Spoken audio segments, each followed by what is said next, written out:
Your brain is organized to reflect everything you know in your life. Your brain is a record of the past. It's an artifact of everything you've learned and experienced at this moment.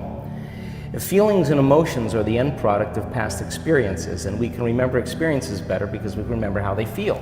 So most people wake up in the morning and they start remembering all their problems, and those problems are connected to certain people and certain things at certain times and places. The moment they start thinking about those problems, they're thinking in the past. Those problems have an emotion associated with them, and the moment they start feeling those emotions, the body, as the unconscious mind, doesn't know the difference between an experience that's creating an emotion and the emotion the person's fabricating by thought alone. Now, thoughts are the language of the brain, and feelings are the language of the body. And how you think and how you feel creates your state of being. So most people's entire state of being, when they start their day, is already in the past. So you have a choice. The choice is you're either defined by a vision of the future or you're defined by the memories of the past. And when you decide to say, okay, I'm going to change, and you decide one thing: I'm not going to eat this food, I'm going to wake up earlier, I'm going to do something aerobic, I'm not going to have sugar after 6 o'clock, whatever it is, the person, whatever choice a person makes.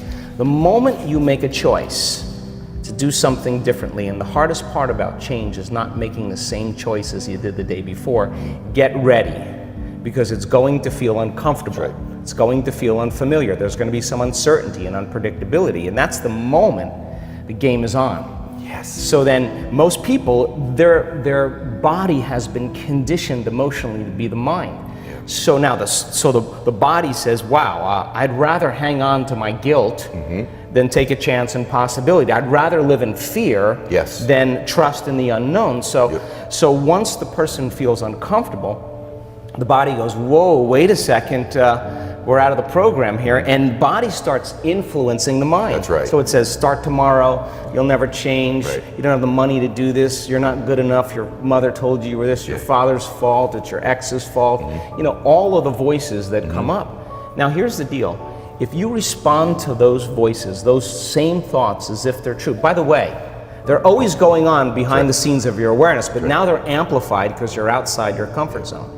You believe in that thought's going to lead to the same choice, which is going to lead to the same behavior, which is going to create the same experience and produce the same emotion, and the person's going to say, this feels right. No, that feels familiar. Going from the old self to the new self is a neurological, it's a biological, it's a chemical, it's a hormonal, it's a genetic death of the old self. And people will say to me, in that void, in that unknown, I can't predict my future. And I'll say to them, the best way to predict your future is to create it. Not from the known, but from the unknown. I love it. So close your eyes now and think about that vision. Once you start thinking about that vision of your future, you're activating the creative centers in your brain. And naturally, you begin to think about putting yourself in the scene. Yes. And the act of doing that, when you're truly passionate and truly present, the moment you're defined by that vision, when the thought in your mind becomes the experience, you begin to feel the emotion of the event before it's made manifest. Now, you're giving your body a sampling, a taste of the future.